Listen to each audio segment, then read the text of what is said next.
Sometimes the quietest person in the room carries the loudest storm inside them. This is the story of a woman who walked onto a military base with nothing but a small bag and a silence that made people uncomfortable. They saw her plain clothes. They saw her keep to herself. They saw someone they could push around. What they never saw coming was the truth about who she really was. By the time they understood their mistake, everything had already changed. This is not a story about revenge.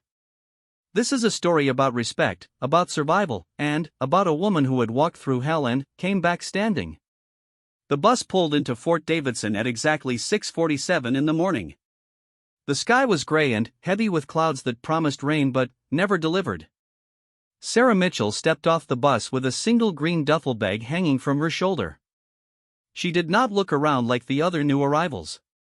She did not check her phone or ask anyone for directions. She simply walked toward the main processing building with steps that were steady and unhurried. She was 31 years old. Her brown hair was pulled back in a simple ponytail. She wore civilian clothes because she had been given permission to travel that way. Blue jeans.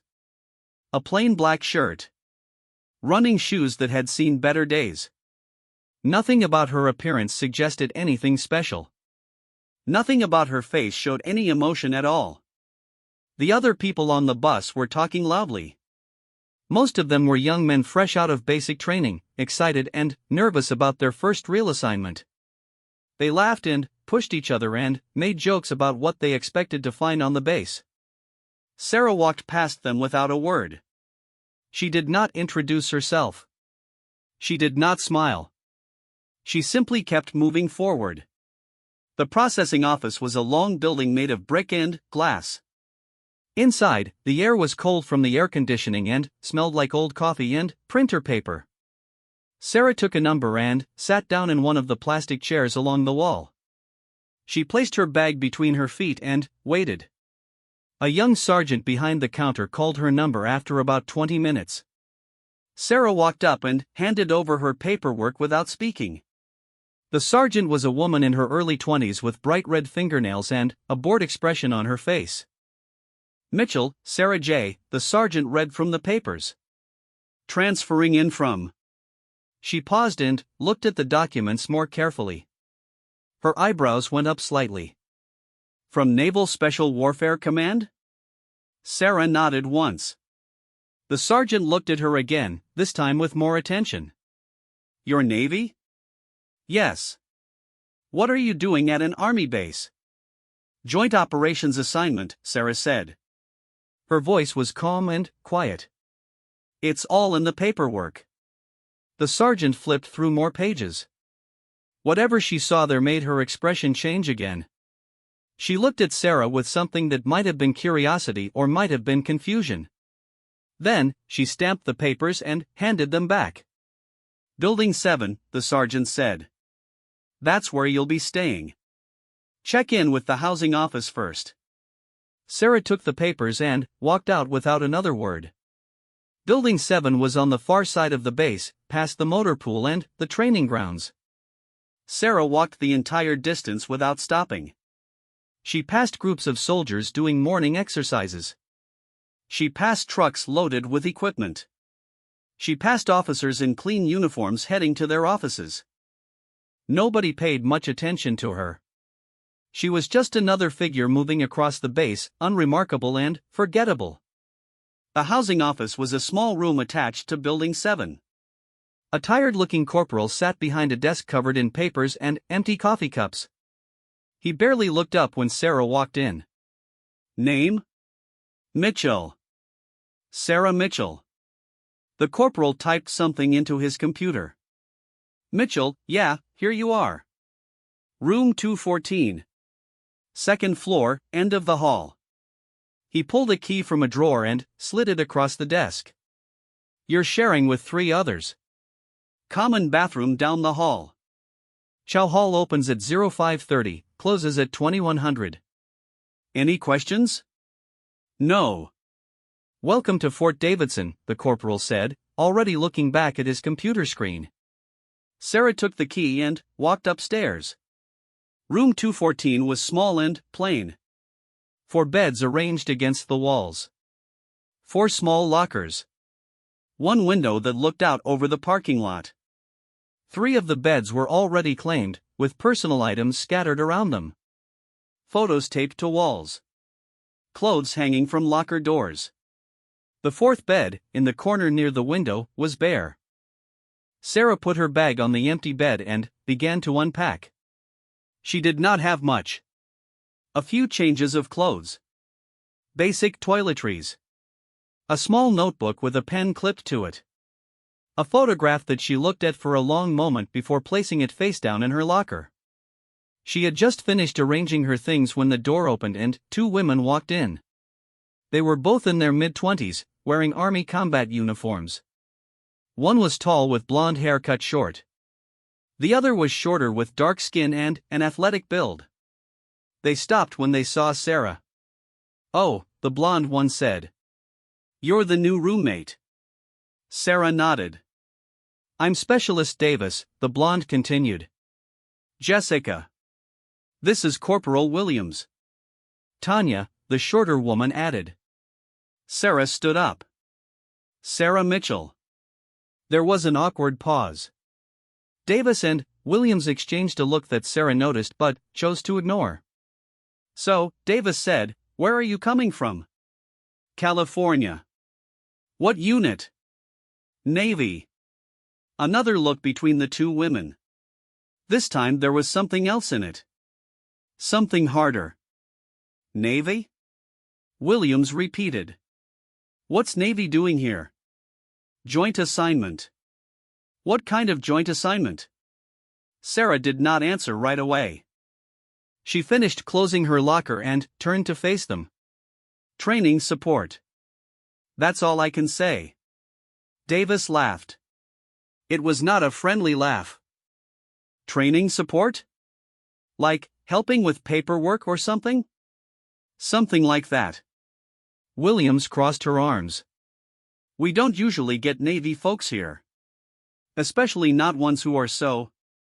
She looked Sarah up and down. "Quiet." Sarah met her eyes without blinking. "I prefer to listen." "Listen to what?" "Everything." The door opened again before anyone could respond. A 3rd woman walked in. She was larger than the other 2, with broad shoulders and a face that looked like it had been carved from stone. Her uniform showed the rank of sergeant. Her name tape read Brooks. "What's going on?" Brooks asked, looking at the scene in front of her. "New roommate," Davis said. "Navy girl." Brooks turned her attention to Sarah. Her eyes were cold and measuring. "Navy? What's your rate?" Sarah hesitated for just a moment. "Special operations." Brooks snorted. "Special operations? You mean like a secretary for special operations?" "Something like that." Brooks walked closer. She was several inches taller than Sarah and clearly enjoyed using that height advantage. "Let me give you some advice, Navy girl. This is an Army base.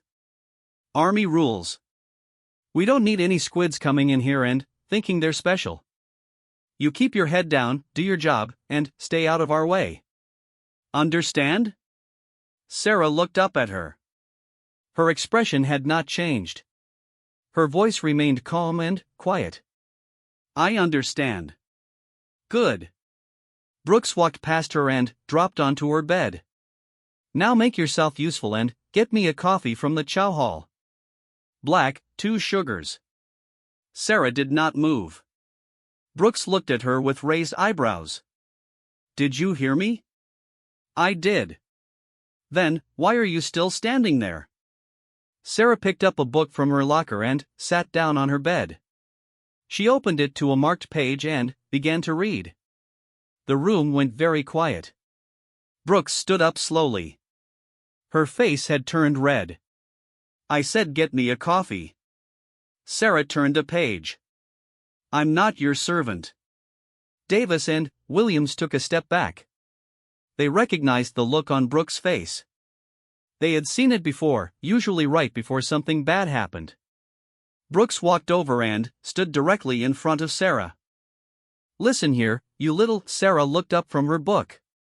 Just looked up. But something in her eyes made Brooks stop mid-sentence. There was nothing threatening in Sarah's posture. Nothing aggressive in her expression. But there was something there that Brooks had not expected. Something that made her hesitate. "I'm here on assignment," Sarah said quietly. "I'll do my job. I'll follow the rules. But I'm not here to fetch coffee for anyone. If that's a problem, you can take it up with my commanding officer." Brooks stood there for a long moment. Her hands were clenched into fists at her sides. Then, she laughed and stepped back. "Whatever, Navy girl. Just stay out of my way." She walked out of the room, slamming the door behind her. Davis and Williams stared at Sarah with wide eyes. "You shouldn't have done that," Williams said. "Brooks is connected. Her father is a colonel. She makes life miserable for anyone who crosses her." Sarah went back to her book. "I've dealt with worse." "Worse than Brooks?" "I doubt it." Sarah did not respond. She simply kept reading, her face calm and untroubled. That night, Sarah lay in her bed and listened to the sounds of the base settling into sleep. Distant voices. The rumble of trucks. The occasional bark of an order being shouted somewhere far away. Familiar sounds. Comforting in their own way. She thought about the years that had brought her to this place. The training that had broken her down and built her back up. The missions that had tested everything she thought she knew about herself. The friends she had made and lost. The things she had seen that she could never unsee. She thought about her father, who had been a Marine and had never understood why she chose the Navy. She thought about her mother, who had cried when Sarah told her what she was going to do with her life. She thought about the photograph in her locker, the one she had placed face down because looking at it was still too hard. She thought about why she was really here, at this army base in the middle of nowhere. The official reason was training support. The real reason was more complicated. She was here because she needed to be somewhere away from everything she had known. She was here because she needed time to figure out what came next. She was here because she had been given a choice between this assignment and a medical discharge, and she had chosen to keep serving. The doctors had said she was fine physically. The scars had healed. The broken bones had mended. But they had concerns about her mental state. They used words like adjustment and reintegration and observation period. They smiled and told her this assignment would be good for her. A chance to step back from the front lines. A chance to decompress. She had not argued with them. She had simply nodded and accepted the orders. Because arguing would have meant explaining things she did not want to explain. It would have meant admitting things she was not ready to admit. So here she was. Room 214. Building 7. Fort Davidson. Surrounded by people who had no idea who she was or what she had done. And maybe that was okay. Maybe that was exactly what she needed. She closed her eyes and let sleep come. The next morning, Sarah was awake before the sun came up. She dressed in PT clothes and slipped out of the room without waking her roommates. The base was quiet at this hour. Only a few other early risers were moving around, their footsteps echoing in the morning silence. She ran.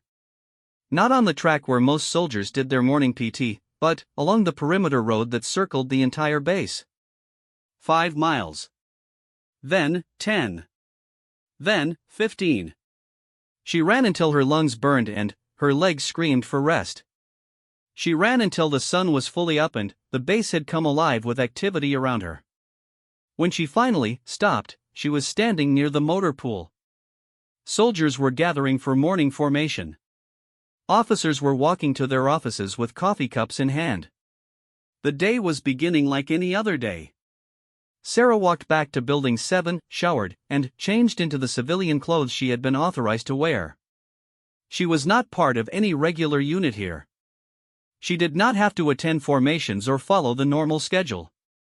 She had only two requirements: check in with the base commander once a week, and make herself available if her specialized skills were needed for any training exercises. She spent the morning walking around the base, learning its layout. She memorized the locations of important buildings. She noted the patterns of foot traffic at different times. She observed the routines of the various units. This was habit more than necessity. Years of training had made her automatically assess any new environment for potential threats and escape routes. Around noon, she went to the chow hall for lunch. The building was crowded with soldiers getting their midday meal. Sarah got a tray and moved through the line without speaking to anyone. She found an empty table in the corner and sat down alone. She had been eating for about 10 minutes when a shadow fell across her tray. She looked up to find Brooks standing there with Davis and Williams on either side. Well, Brooks said loudly enough for the nearby tables to hear. If it isn't our special Navy guest. Enjoying your meal? Sarah took another bite of her food. It's fine. Brooks sat down across from her uninvited. Davis and Williams remained standing. I've been asking around about you, Brooks said. Nobody seems to know anything. No records of your unit. No details about your assignment. It's almost like you're some kind of ghost. Sarah said nothing. Or maybe, Brooks continued, leaning forward, you're just some washout who got sent here because nobody else wanted you. Is that it? Did you screw up somewhere and get exiled to this dump? Still Sarah said nothing. She simply continued eating. Brooks' face darkened. I'm talking to you, Squid. Sarah looked up. I heard you. Then, answer me. I don't owe you any answers. Brooks slammed her hand on the table. The sound was loud enough to make heads turn throughout the chow hall. Listen here, you arrogant little Sergeant Brooks. The voice came from behind Brooks. A man's voice, deep and authoritative. Brooks turned around quickly, and her expression changed immediately when she saw who was standing there. He was a lieutenant colonel in his early 50s. His uniform was immaculate. His gray hair was cut short. His name tape read Harrison. He was looking at Brooks with an expression that promised nothing good. Sir, Brooks said, standing up straight. Is there a problem here, Sergeant? No, sir. Just introducing myself to the new arrival. Harrison looked at Sarah. Ms. Mitchell. I apologize for not meeting with you sooner. Would you care to join me in my office? Sarah stood up. Of course, sir. She walked past Brooks without looking at her. She could feel the woman's anger radiating like heat from a fire. But she did not care. She had learned long ago that people like Brooks were not worth her energy. Harrison's office was in the command building on the other side of the base. It was larger and more comfortable than Sarah had expected, with actual furniture instead of government-issue metal desks. Harrison closed the door behind them and gestured for Sarah to sit. I've read your file, Harrison said, taking his own seat behind the desk. The complete file. Not the sanitized version that went into your official records. Sarah nodded. She had expected this. Impressive doesn't begin to describe it, Harrison continued. 16 confirmed operations. 12 commendations. 3 silver stars. He paused. And the incident in Yemen. Sarah's face remained expressionless. That's classified, sir. I have the clearance. Harrison leaned back in his chair. I know what happened. I know why you're here instead of leading a team somewhere. And I want you to know that your secret is safe with me. Thank you, sir. I also want you to know that I didn't ask for you to be sent here. This was decided above both our pay grades. But, since you're here, I intend to make the best use of your abilities. He pulled a folder from his desk drawer and slid it across to her. We have a training exercise coming up in 3 weeks. Joint operation with local law enforcement. Hostage rescue scenario. I want you to help design it and evaluate the participants. Sarah opened the folder and scanned its contents. What level of involvement? Full participation if you're willing. We need someone who knows what a real operation looks like. Someone who can push these soldiers beyond what they think they're capable of. Sarah closed the folder. I'll do it. Harrison smiled for the first time. Good. I had a feeling you would. He stood up and extended his hand. Welcome to Fort Davidson, Petty Officer Mitchell. Try not to break too many of my soldiers. Sarah shook his hand. I'll do my best, sir. She walked out of the command building into the afternoon sun. The folder was tucked under her arm. For the first time since arriving, she felt something like purpose stirring inside her. 3 weeks. 3 weeks to design an exercise that would test these soldiers in ways they had never been tested. 3 weeks to show them what she knew without revealing who she really was. 3 weeks to prove that she still had something to offer. She was so lost in thought that she almost walked into the group of soldiers standing in her path. There were 4 of them, all wearing the insignia of the base's security detachment. And, in the middle of them stood Sergeant Brooks. Hey, Navy girl, Brooks called out. We're not done talking. Sarah stopped. She looked at the 4 soldiers surrounding her. Their body language was aggressive. Their faces were hostile. This was not a random encounter. This was planned. I think we are, Sarah said quietly. Brooks laughed.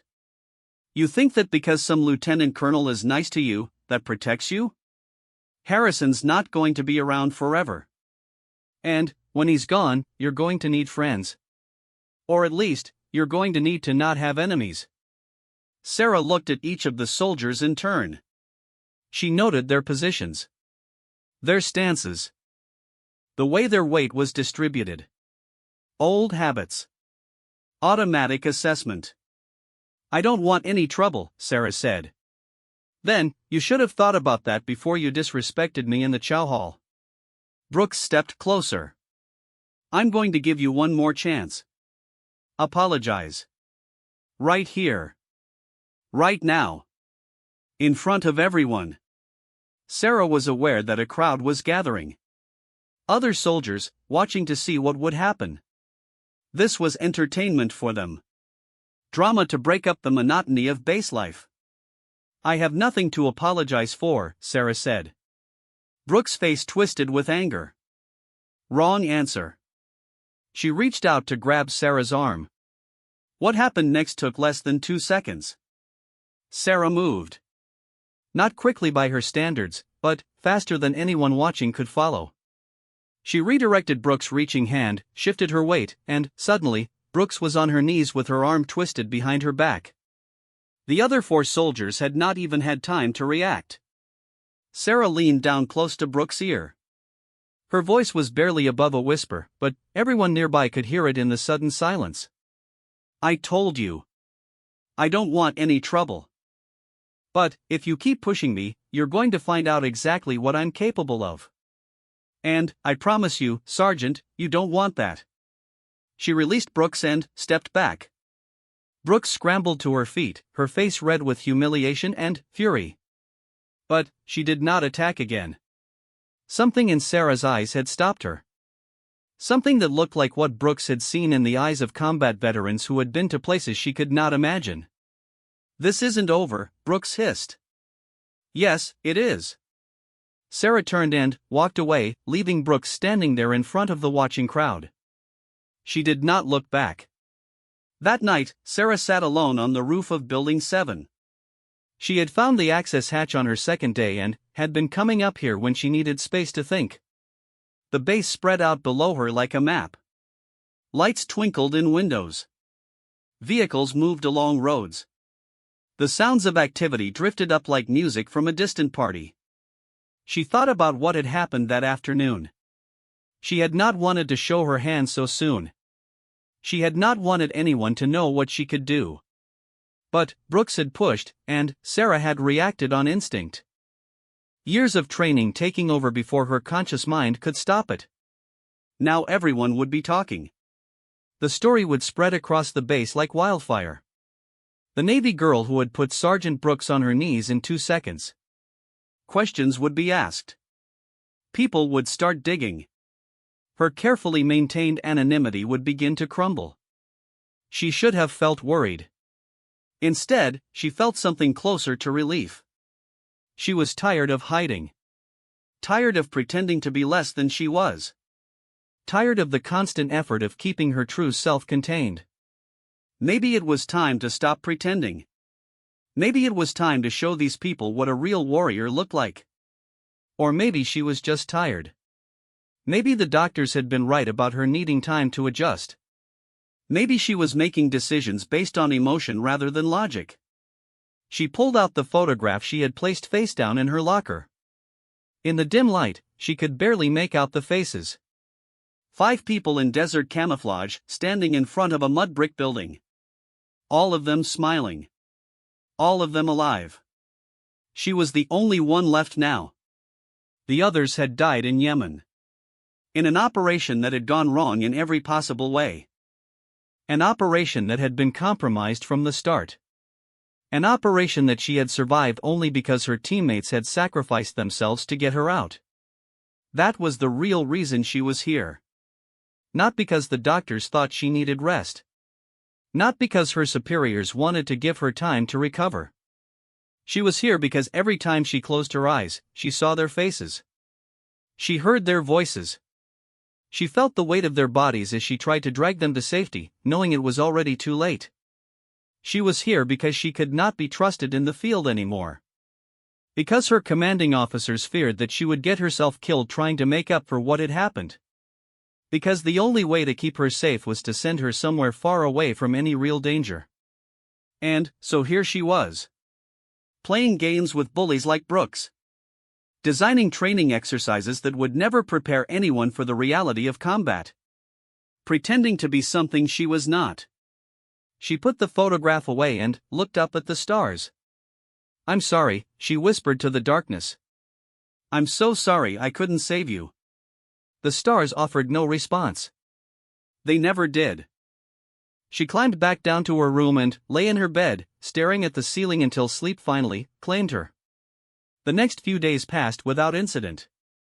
Brooks kept her distance, though Sarah caught her watching from across the chow hall or the training grounds. The other soldiers on base had started treating Sarah differently too. Not with respect exactly, but with a kind of cautious awareness.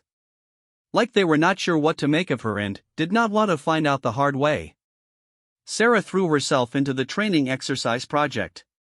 She spent hours studying the base's layout, identifying potential locations for the hostage rescue scenario. She reviewed the skills and experience levels of the soldiers who would be participating. She designed scenarios that would challenge them physically and mentally, pushing them to their limits and beyond. Lieutenant Colonel Harrison proved to be a valuable ally. He gave her access to resources she needed and ran interference when other officers questioned why a Navy enlisted person was being given so much authority. He never asked about her past, never mentioned Yemen or her commendations or anything else from her classified file. He simply treated her like a professional and expected professional results in return. Sarah appreciated that more than she could say. One afternoon, about a week into her assignment, she was walking back from the command building when she heard a commotion near the motor pool. Shouting voices. The sound of something heavy hitting the ground. She changed direction and headed toward the noise. A crowd had gathered around 2 soldiers who were fighting. Not sparring or training fighting, but real fighting, with blood and broken skin and the kind of desperate energy that comes from genuine hatred. Other soldiers were watching but not intervening, either too afraid or too entertained to stop it. Sarah pushed through the crowd. One of the fighters was a young private, maybe 19 or 20 years old, with blood streaming from his nose. The other was a larger soldier, a corporal, who was clearly winning. As Sarah watched, the corporal landed a vicious punch to the private's stomach, sending him to his knees. "Stay down," the corporal growled. "You stay down and keep your mouth shut about what you saw." The private tried to get up. The corporal drew back his foot to kick him. Sarah moved without thinking. She caught the corporal's leg before it could connect and twisted, sending him spinning to the ground. Before he could recover, she had her knee on his back and his arm locked in a position that would break if he struggled. "That's enough," she said. The corporal tried to throw her off. He was bigger and stronger than her, but she had leverage and training and a complete lack of concern for his comfort. Every time he moved, she adjusted her grip to cause more pain. "I said that's enough." He finally went still. Sarah looked at the crowd. "Someone want to tell me what's going on here?" Silence. Then, the bloodied private spoke up.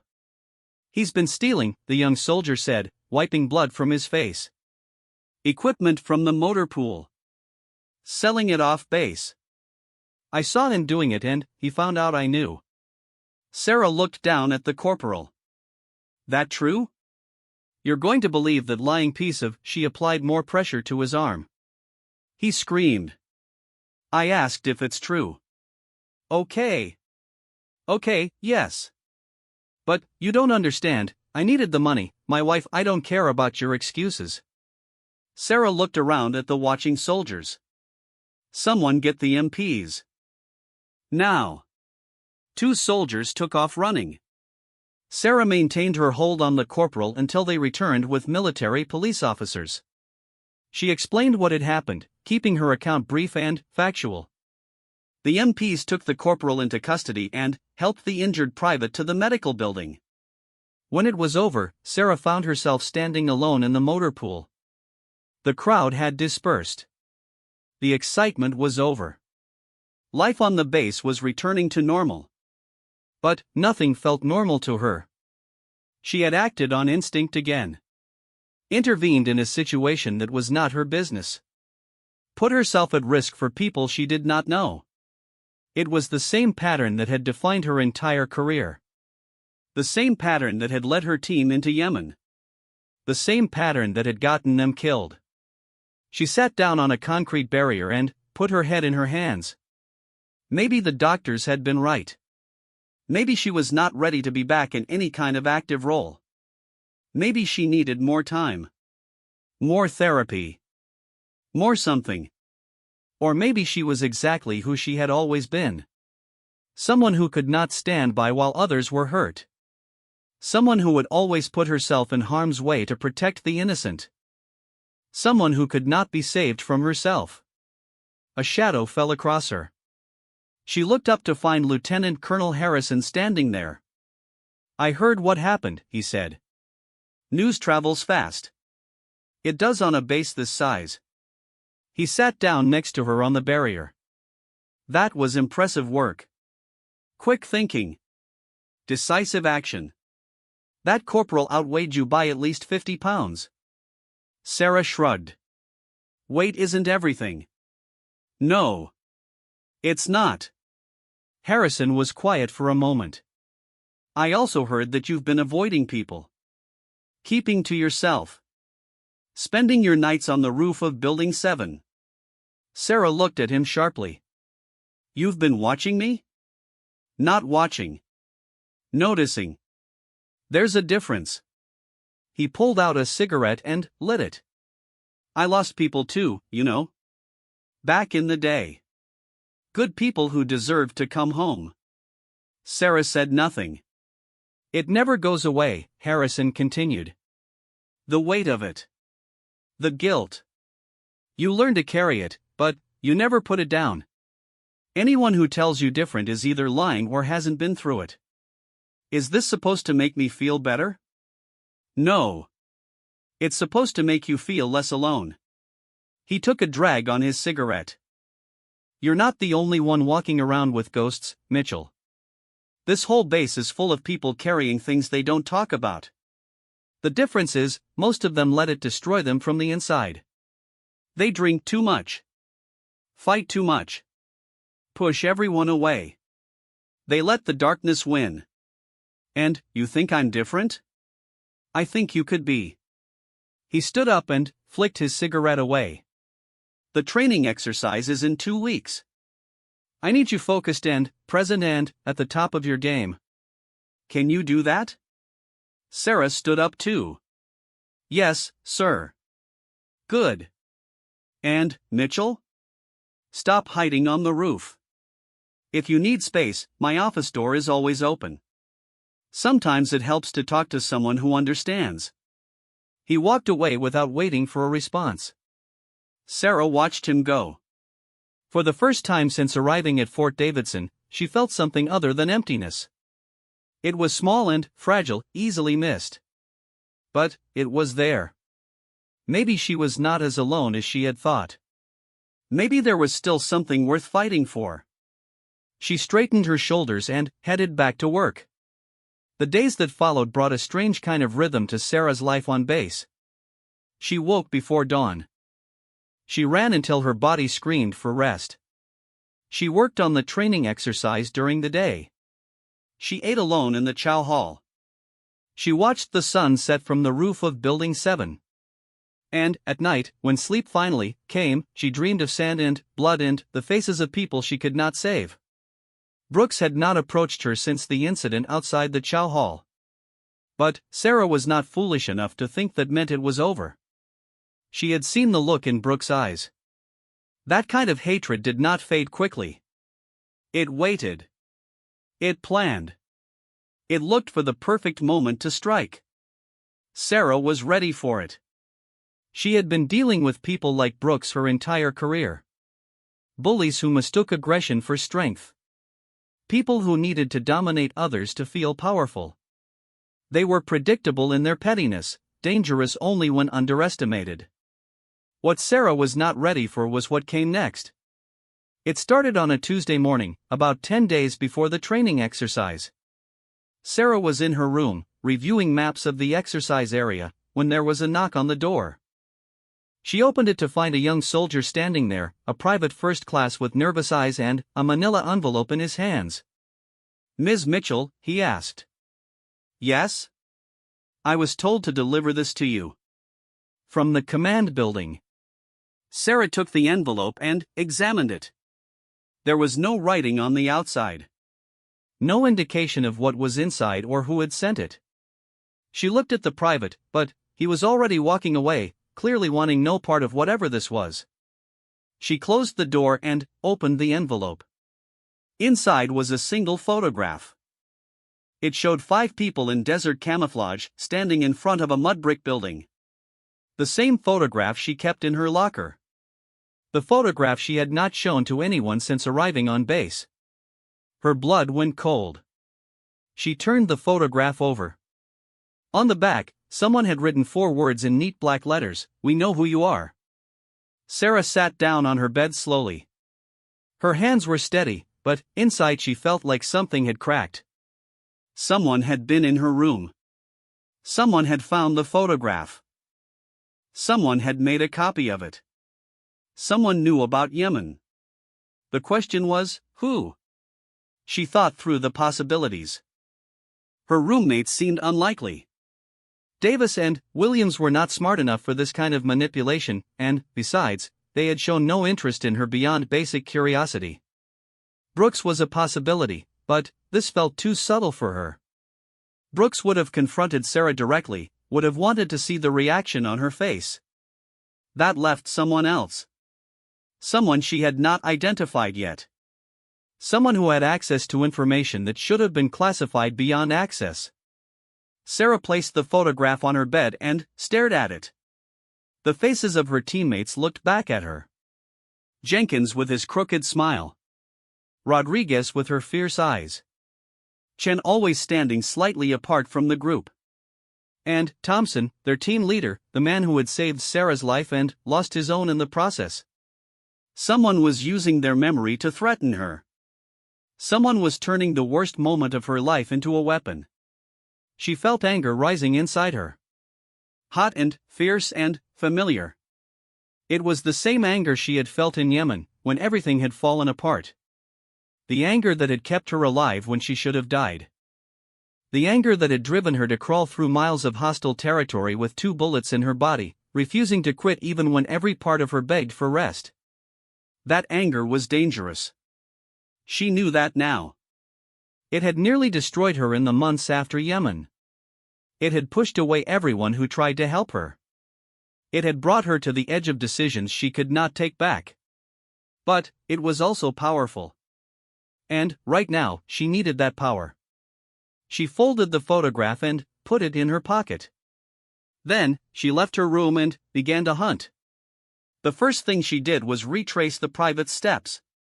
She found him in the supply building, sorting equipment. He looked terrified when he saw her approach. "The envelope," Sarah said. "Who gave it to you?" The private shook his head. "I don't know. It was on my desk when I came in this morning.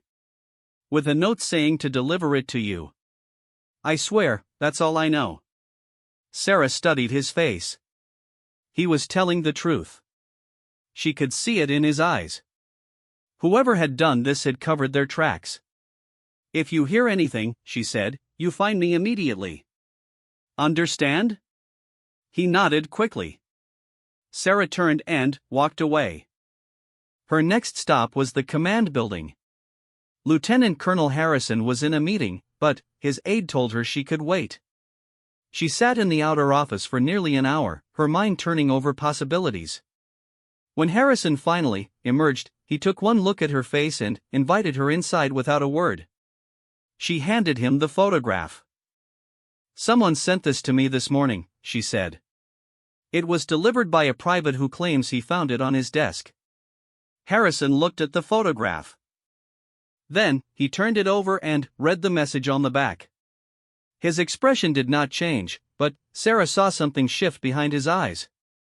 "Have you shown this to anyone else?" "No, sir. I came straight to you." Harrison nodded slowly. He walked to his window and looked out at the base for a long moment. When he turned back, his face was grave. "I'm going to tell you something that stays between us," he said. "Do I have your word?" "Yes, sir. There's been an investigation going on at this base for the past 6 months. Internal affairs. Someone has been leaking classified information to outside parties. We don't know who yet, and we don't know what their endgame is. But we know they have access to things they shouldn't." Sarah felt the pieces clicking together in her mind. "You think they found my file?" "I think it's possible. Your assignment here was supposed to be kept quiet, but clearly someone knows more than they should." Harrison sat down heavily in his chair. "I'm sorry, Mitchell. I didn't expect you to get caught up in this. What kind of information have they been leaking?" "That's classified. Sir, with all due respect, someone just threatened me using the worst moment of my life. I think I have a right to know what I'm dealing with." Harrison was quiet for a long moment. Then, he sighed and rubbed his eyes. "Troop movements. Equipment manifests. Training schedules. Nothing that would be immediately dangerous, but patterns that someone could use to predict our operations. We think it might be connected to terrorist financing networks, but we're not sure." "And you have no leads on who's responsible?" "Several suspects. Nothing solid." He looked at her with something like hope in his eyes. "But you have skills that our investigators don't. If you wanted to help." Sarah understood what he was asking. And she understood why he was asking her specifically. This was not about her training exercise anymore. This was about the fact that she was uniquely qualified to hunt people who did not want to be found. "I'll need access," she said. "Personnel files. Security logs. Everything. Done. And I'll need to operate independently. No oversight. No reports until I have something concrete." Harrison hesitated. "That's not standard procedure. Neither is threatening me with photographs of my dead teammates." The words hung in the air between them. Harrison nodded slowly. "You have 72 hours, he said. "After that, I'll have to bring in outside investigators. But, until then, the investigation is yours." Sarah stood up. "Thank you, sir. And, Mitchell? Be careful. Whoever this is, they're playing a dangerous game." I don't want to lose anyone else." She nodded and left his office. The next 3 days were a blur of research and observation. Sarah pulled personnel files for every soldier on base who had access to classified materials. She cross-referenced security logs with personal information. She mapped out relationships and rivalries and hidden connections. She also watched. She positioned herself in strategic locations around the base and simply observed. Who talked to whom? Who went where? Who had unexplained absences or unusual patterns of behavior? At night, she reviewed her findings in her room by flashlight, not wanting to alert her roommates to what she was doing. They had noticed her increased activity, of course. Davis had asked if everything was okay. Williams had made a comment about Sarah never sleeping. But they had not pushed, and Sarah had not explained. By the end of the second day, she had narrowed her suspect list to 8 people. 4 officers and 4 enlisted. All of them had access to the leaked information. All of them had something in their backgrounds that raised questions. One name kept coming up: Captain Derek Warren. Warren was an intelligence officer assigned to the base's planning section. He had served 3 tours in the Middle East. He had excellent fitness reports and commendations from multiple commanding officers. On paper, he was exactly what an intelligence officer should be. But Sarah had noticed things that were not on paper. The way Warren always seemed to be in the wrong place at the wrong time. The expensive watch he wore that did not match his salary. The encrypted phone he carried in addition to his government-issued device. Most suspicious of all, Warren had been assigned to the same region in Yemen where Sarah's team had been ambushed. He had been part of the intelligence apparatus that had planned their mission. He had known the details of their operation before it went wrong. Sarah did not believe in coincidences. Not anymore. On the morning of the 3rd day, she followed Warren. She kept her distance, moving through the base like a shadow. She watched him go to his office. She watched him attend meetings. She watched him eat lunch alone in the chow hall, his eyes always moving, always scanning. In the afternoon, he left the base through the main gate in his personal vehicle. Sarah was ready. She had arranged to borrow a car from the motor pool, claiming she needed to scout locations for the training exercise. She followed Warren at a safe distance, staying several cars behind, never losing sight of him. He drove for about 20 minutes, leaving the military area and entering a small town called Riverside. Population about 12,000. Nothing special about it except for its proximity to the base. Warren pulled into the parking lot of a cheap motel on the edge of town. The kind of place that rented rooms by the hour and did not ask questions. Sarah parked across the street and watched. Warren got out of his car and walked to room 7. He knocked twice, paused, knocked 3 more times. The door opened and he slipped inside. Sarah waited. 5 minutes. 10. 15. Then, she moved. She crossed the parking lot quickly, staying low. The motel was quiet in the afternoon sun. A few other cars were parked here and there, but she saw no movement. She approached room 7 from the side, pressing herself against the wall next to the window. Voices drifted through the thin walls. She could not make out words, but she could hear tones. Warren's voice, speaking quickly. Another voice, deeper, calmer. A third voice, higher, asking questions. She needed to see who was inside. She needed evidence. Otherwise, it was just her word against his. The window had a crack in it where the frame met the glass. Not much, but enough for a camera lens if positioned correctly. Sarah pulled out her phone and pressed it against the crack, angling it to capture the interior. On the screen, she could see Warren sitting on a bed across from 2 other people. A man in civilian clothes with a beard and dark sunglasses. A woman with short hair and an intense expression. They were looking at papers spread out on the bed between them. Maps. Photographs. Documents that even at this distance looked official. Sarah took pictures. As many as she could without being noticed. She recorded video of Warren handing over what looked like a folder full of documents. She captured the faces of the two civilians as clearly as the crack in the window would allow. Then, something went wrong. The woman looked up suddenly, her head snapping toward the window. Sarah ducked back, but not fast enough. Through the glass, she heard the woman say something sharp. Footsteps moved toward the door. Sarah ran. She sprinted across the parking lot, not bothering with stealth anymore. Behind her, she heard the motel room door slam open. Shouts echoed across the empty space. Footsteps pounded after her. She reached her car and threw herself inside, jamming the key into the ignition and gunning the engine. The vehicle lurched forward, tires squealing against asphalt. In her rearview mirror, she saw Warren and the two civilians standing in the parking lot, watching her flee. Warren's face was twisted with fury. But, more than that, there was fear in his eyes. The fear of a man whose careful plans had just been exposed. Sarah drove. She did not go back to base directly.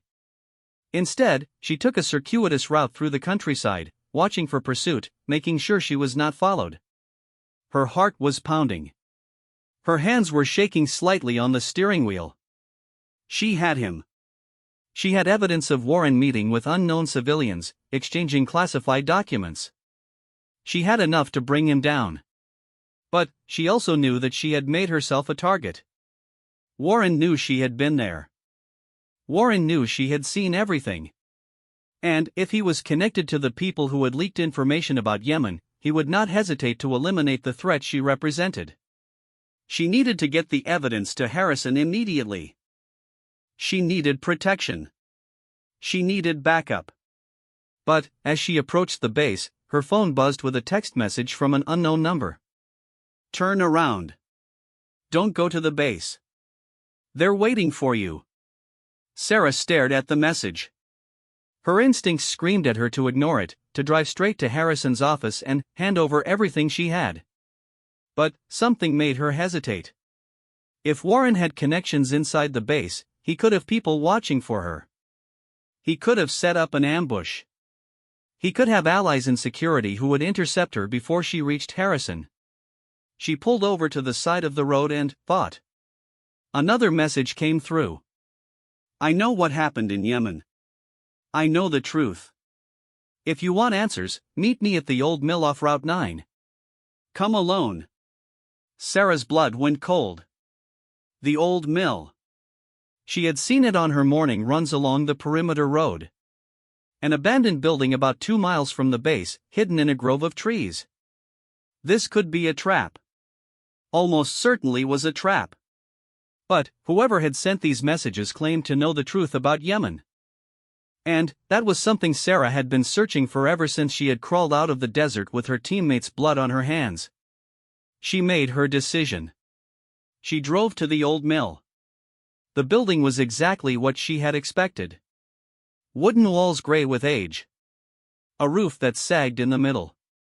Windows that were mostly broken glass and shadows. It looked like something from a horror movie, the kind of place where teenagers went to scare themselves and sometimes never came back. Sarah parked her car out of sight behind a stand of trees. She checked her phone one more time, but there were no new messages. She made sure the evidence she had gathered was backed up to a secure server that Harrison could access if anything happened to her. Then, she walked toward the mill. The door hung open on rusted hinges. Inside, dust motes danced in shafts of afternoon light. The smell of old wood and decay filled her nostrils. She moved carefully, her eyes adjusting to the dimness, her ears straining for any sound. Hello, she called out. Silence. Then, from somewhere deeper in the building, a voice. I'm glad you came. Sarah moved toward the sound. She found herself in what must have been the main processing area, where grain had once been ground into flour.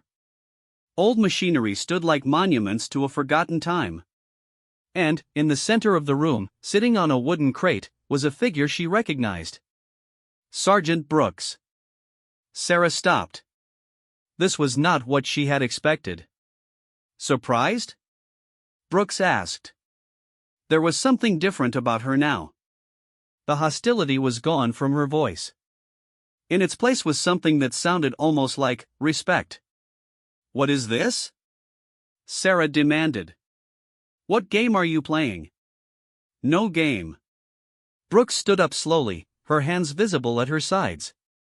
"I'm not your enemy, Mitchell. I never was. Everything that happened between us, it was cover. A way to make sure no one suspected we were on the same side." Sarah's mind raced. "Same side? What are you talking about?" "I'm counterintelligence," Brooks said. "I've been working this case for almost a year. Trying to identify the leak. Trying to find evidence." She paused. "You did in 3 days what I couldn't do in 12 months. Sarah did not lower her guard. "Why should I believe you?" "Because I'm the one who sent you the photograph." The words hit Sarah like a physical blow. "You sent me that? You used my teammates. I needed to get your attention. I needed you angry enough to start asking questions.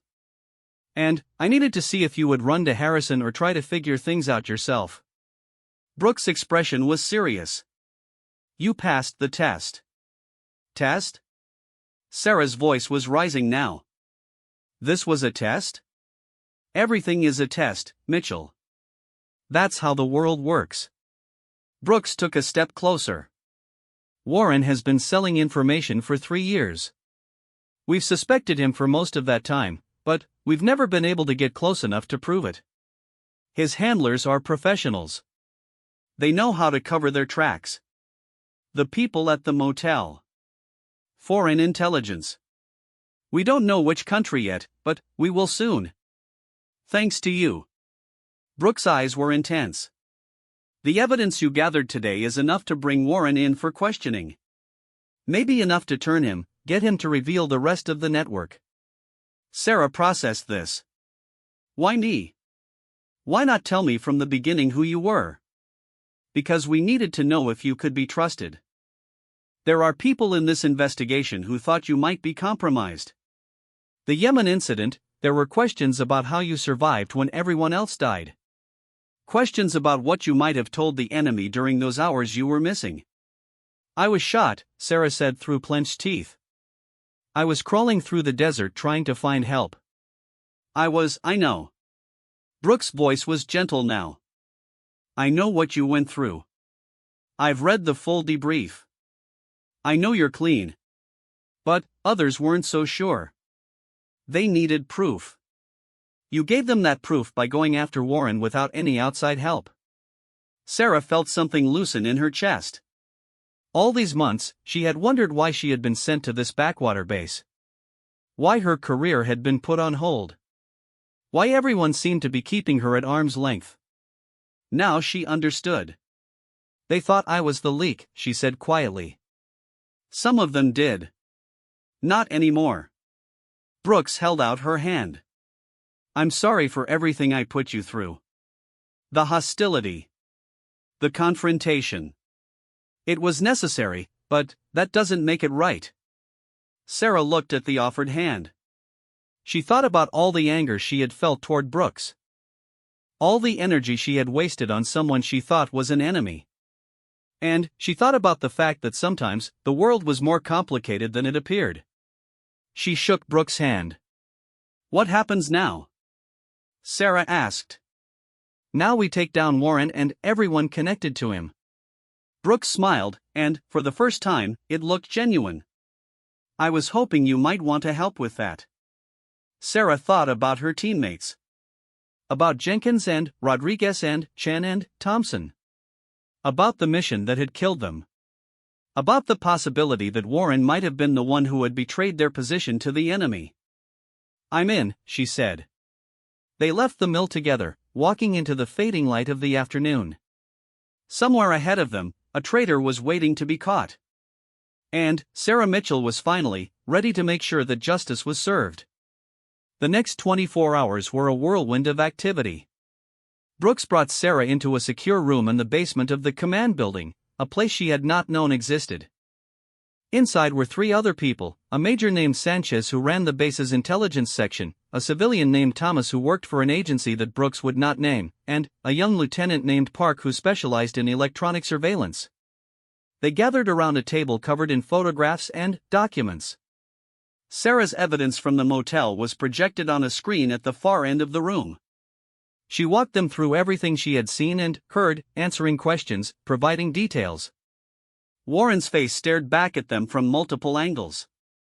The two civilians were identified as known operatives of a hostile foreign intelligence service. The documents Warren had handed over were analyzed and found to contain training schedules for 3 different Army units over the next 6 months. "This is good," Major Sanchez said, leaning back in his chair. "This is really good. We have enough to bring him in." "Not yet," Thomas said. The civilian had barely spoken during the briefing, but when he did, everyone listened. "Warren is just one piece of this. If we take him now, the others will go underground. We'll lose our chance to identify the whole network." "So what do you suggest?" Brooks asked. Thomas tapped his fingers on the table. "We use what we know to set a trap. Feed Warren information that seems valuable but is actually controlled. Let him pass it to his handlers. Then, follow the trail to see where it leads." Sarah spoke up. "That's risky. If he suspects he's being monitored, he'll warn his contacts." "Which is why we need to maintain his cover." Thomas looked at her directly. "He knows you were at the motel. He's probably already making plans to eliminate you as a threat. We can use that." "Use it how?" "You disappear. Make it look like Warren got to you. He thinks the problem is solved, relaxes his guard, continues business as usual. Meanwhile, you stay hidden and help us track his communications." Sarah considered this. It made sense from a tactical perspective. But it also meant putting her life in the hands of people she barely knew. People who had suspected her of being a traitor not long ago. "How do I know I can trust you?" she asked. Thomas smiled thinly. "You don't. That's the nature of this work. But I can tell you that everyone in this room has seen your file. We know what you're capable of. And, frankly, we're glad you're on our side." Brooks nodded. "He's right, Mitchell. We need you for this. But only if you're willing." Sarah looked around the room. At the faces of people who had dedicated their lives to protecting their country from enemies both foreign and domestic. At the photographs of Warren meeting with foreign agents. At the evidence of betrayal that might stretch all the way back to Yemen. She thought about her teammates. About the promise she had made to herself as she crawled through the desert, bleeding and broken but refusing to die. She had promised that she would find out the truth. That she would make sure their deaths meant something. This was her chance to keep that promise. "I'm in," she said. "Tell me what you need me to do." The plan was put into motion that night. Sarah packed a bag from her room, careful to make it look like she was leaving in a hurry. She left a note on her bed that was vague enough to be interpreted multiple ways. Then, she slipped out the back of Building 7 and was picked up by a van waiting in the shadows. Brooks was driving. In the back seat, Lieutenant Park sat surrounded by electronic equipment. They drove off base using service roads that avoided the main security checkpoints. Their destination was a safe house about 30 miles from Fort Davidson. A nondescript farmhouse that looked abandoned from the outside but had been converted into a surveillance station on the inside. Banks of monitors showed feeds from cameras positioned around the base. Recording equipment captured radio transmissions. Everything Warren said or did was being watched and logged. "This is where you'll be staying," Brooks said, showing Sarah to a small bedroom in the back. "It's not much, but it's secure." "How long?" "As long as it takes. Could be days. Could be weeks." Sarah nodded. She had lived in worse places. Much worse. The first few days were quiet. Sarah watched the monitors and helped analyze the communications they intercepted. Warren seemed nervous but not panicked. He made several calls to numbers that traced back to dead ends. He met twice with Lieutenant Colonel Harrison, probably trying to gauge whether his activities had been discovered. Harrison played his part perfectly, giving no indication that anything was wrong. He even praised Warren's recent work in a staff meeting, which seemed to put the captain more at ease. On the fourth day, everything changed. Warren received a coded message on his encrypted phone. Park intercepted it and ran it through decryption software. The message was short: package ready. Usual place. Tonight. They had him. Brooks assembled a team for the intercept. 6 soldiers from the base's special reaction team, all of whom had been vetted and cleared for the operation. Sarah watched the preparations from the safe house, frustrated that she could not be part of the action. "You're too valuable to risk," Thomas explained when she protested. "If something goes wrong, you're the one who can identify the key players. We need you safe." It made sense, but that did not make it easier to accept. She watched the operation unfold on the monitors. Warren drove to a location about 10 miles from the base, a rest stop on a quiet highway. He sat in his car, waiting. After about 20 minutes, another car pulled up beside him. The same 2 people from the motel got out. Sarah watched as Warren handed over another envelope. She watched as money changed hands. She watched as the woman said something that made Warren laugh nervously. Then, Brooks and her team moved in. It happened fast. Vehicles converging from all directions. Shouts to get on the ground. The 2 foreign operatives tried to run but were tackled within seconds. Warren stood frozen beside his car, his face a mask of terror as soldiers surrounded him. Brooks approached him slowly. "Captain Derek Warren, you are under arrest for espionage and treason against the United States. You have the right to remain silent." Sarah turned off the monitor. She did not need to see the rest. Warren had been caught. The evidence was overwhelming. He would spend the rest of his life in prison, if not worse. But there was one more thing she needed to know. When Brooks returned to the safe house later that night, Sarah was waiting for her. "I need to ask Warren something," Sarah said. "Before they take him away." Brooks hesitated. "That's not standard procedure." "I don't care about standard procedure. I need to know if he was involved in Yemen. I need to know if he's the reason my team died." Brooks studied her face for a long moment. Then, she nodded. "I'll arrange it." The interrogation room was cold and bare. A single table. 2 chairs. Fluorescent lights that buzzed constantly. Warren sat on one side, his hands cuffed to a metal ring bolted to the table. His face was pale and sweaty. The arrogance Sarah had seen in him before was gone, replaced by the hollow look of a man who knew his life was over. Sarah sat down across from him. "Do you know who I am?" she asked. Warren nodded slowly. "Mitchell. You were the one who survived the Yemen ambush." "That's right." Sarah leaned forward. "And I want to know something. I want to know if you had anything to do with it." Warren swallowed. "I don't know what you're talking about. Don't lie to me." Sarah's voice was deadly quiet. "You were part of the intelligence network that planned our mission. You knew our routes, our timing, our extraction point. And someone told the enemy exactly where to find us." "It wasn't me." "Then, who?" Warren was silent. His eyes darted around the room as if looking for an escape that did not exist. "I've seen the evidence," Sarah continued. "I know you've been selling information for years. Troop movements. Training schedules. The same kind of information that could have been used to set up an ambush." She paused. "Was it you?" Warren's face crumpled. The weight of everything he had done seemed to press down on him all at once. Tears began to stream down his cheeks. "They made me do it," he whispered. "I had debts. Gambling debts.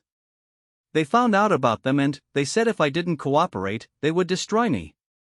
They would tell my wife, my commanders, everyone. That's not what I asked. Sarah's voice was like ice.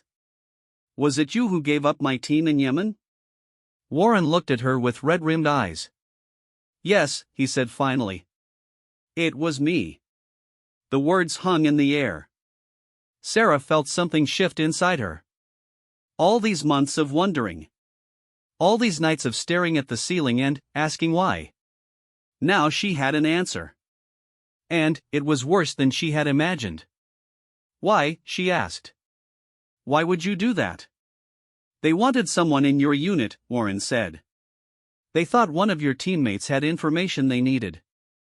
They asked me to tell them your position so they could capture her for interrogation. I didn't know they were going to kill everyone.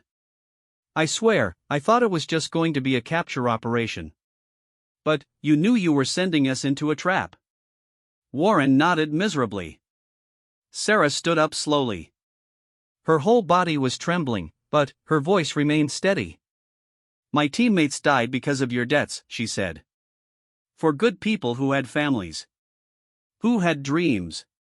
Who trusted me to lead them safely through that mission. She leaned down close to Warren's face. I want you to remember their names. Every night when you're lying in your cell, I want you to remember who you killed. She walked to the door and stopped. Jenkins, she said. Rodriguez. Chun. Thompson. She turned to look at him one last time. They deserved better than you. Then, she walked out and did not look back. Brooks found her sitting on the steps outside the building where Warren was being held. The sun was coming up, painting the sky in shades of orange and pink. Birds were singing somewhere nearby. The world was waking up to a new day, indifferent to the tragedy that had unfolded in the night. Are you okay? Brooks asked, sitting down beside her. Sarah considered the question. I don't know, she said honestly. I thought getting answers would make me feel better. Instead, I just feel empty. That's normal. Closure isn't what people think it is. It doesn't make the pain go away. It just gives you a different kind of pain to deal with. Sarah nodded slowly. She pulled out the photograph of her team and looked at it in the morning light. 5 faces smiling back at her. 5 people who would never grow old. Never see their families again. Never know that the person responsible for their deaths had finally been caught. What happens now? She asked. Now you have a choice, Brooks said. You can go back to your regular assignment. Design training exercises. Wait out your time here and move on with your career. She paused. Or you can join us. Sarah looked at her. Join you? The counterintelligence unit. We could use someone with your skills. Someone who knows how to hunt people. Someone who doesn't stop until the job is done. Sarah thought about it. She thought about all the years she had spent in combat operations. All the missions. All the sacrifices. And she thought about the fact that there were more people like Warren out there. More traitors selling out their country. More enemies hiding in plain sight. I'll think about it, she said. Brooks nodded and stood up. Take your time. Whatever you decide, we'll support you. She walked away, leaving Sarah alone with the sunrise and the ghosts of her past. Sarah sat there for a long time, watching the light spread across the sky. She thought about Jenkins and his terrible jokes. About Rodriguez and her fierce loyalty. About Chen and his quiet wisdom. About Thompson and the way he had pushed her to be better than she thought she could be. They were gone. Nothing would bring them back. But maybe their deaths did not have to be meaningless. Maybe Sarah could honor their memory by making sure no one else suffered the same fate. She stood up and looked toward the rising sun. I'll make you proud, she whispered. I promise. Then, she walked inside to tell Brooks her decision. The weeks that followed Warren's arrest brought changes that Sarah had not expected. The base buzzed with rumors about what had happened. Some stories were close to the truth. Most were wild exaggerations that grew more elaborate with each telling. In one version, Warren had been a double agent for 3 different countries. In another, he had been selling nuclear secrets. Nobody knew what to believe. Sarah watched it all from a distance. She had been given new quarters in a building that officially did not exist on any base map. Her roommates thought she had been transferred to another duty station. Her official records showed a medical discharge that never actually happened. For all practical purposes, Sarah Mitchell had disappeared. Her new life was very different from her old one. She worked in the basement of the command building, in the secure room she had first seen on the night of Warren's capture. Her days were filled with surveillance reports and intelligence briefings. Her nights were spent studying the networks of enemy operatives that stretched across the country like invisible spiderwebs.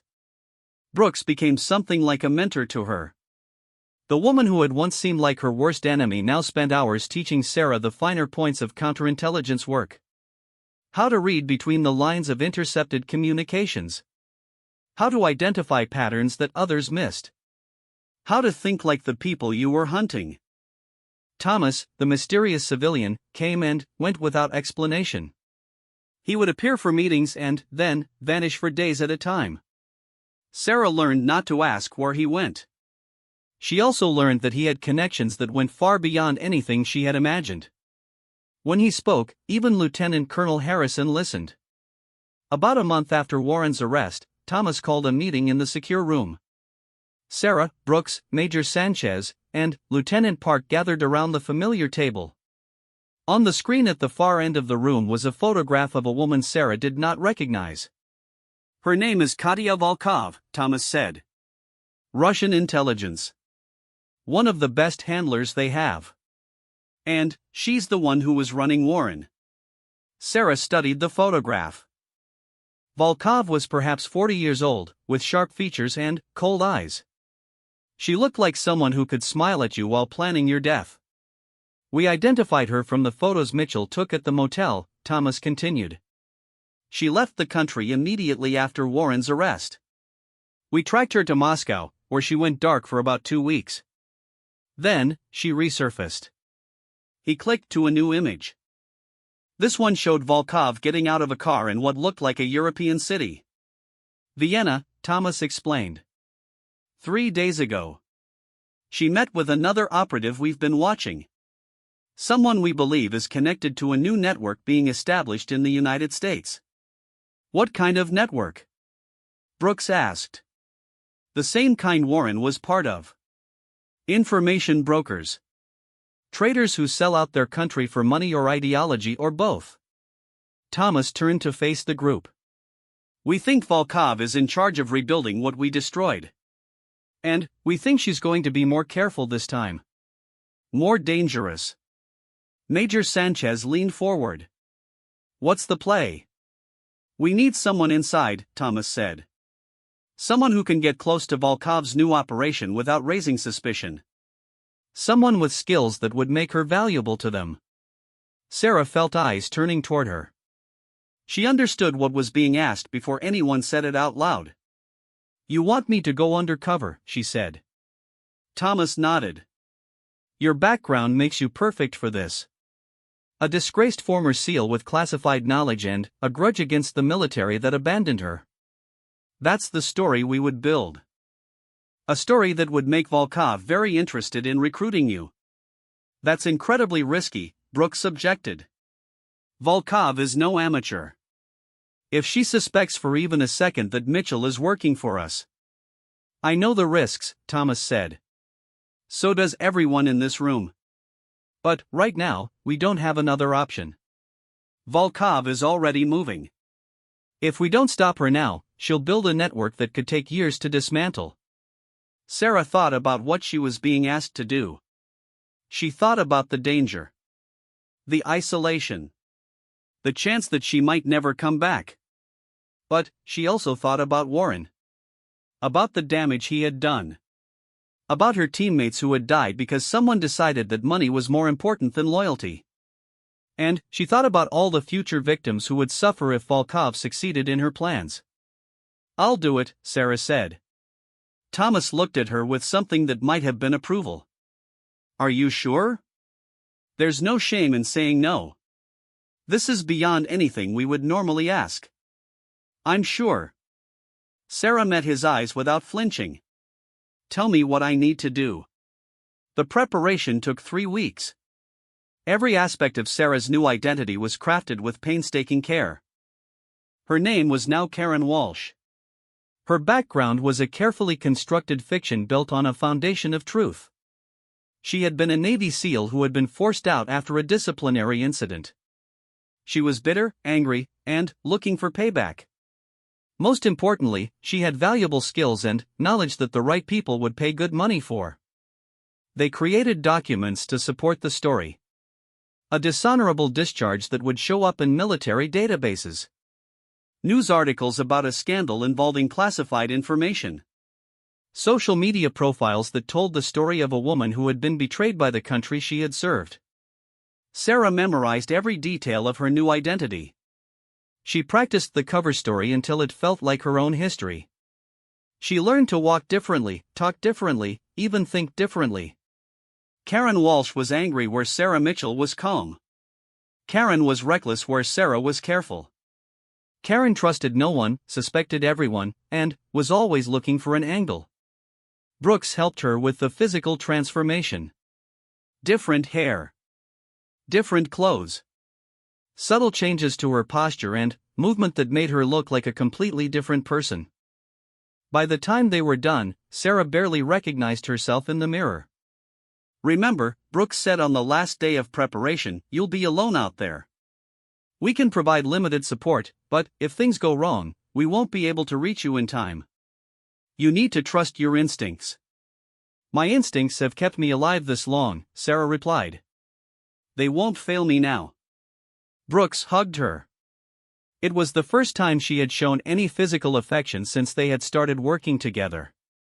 "Come back in one piece." "That's an order." Sarah smiled. "I'll do my best." The operation began in Miami. Sarah arrived on a commercial flight, carrying a single suitcase and a backstory that made her toxic to anyone who did legitimate background checks. She checked into a cheap hotel near the waterfront and began the slow process of making herself visible to the right people.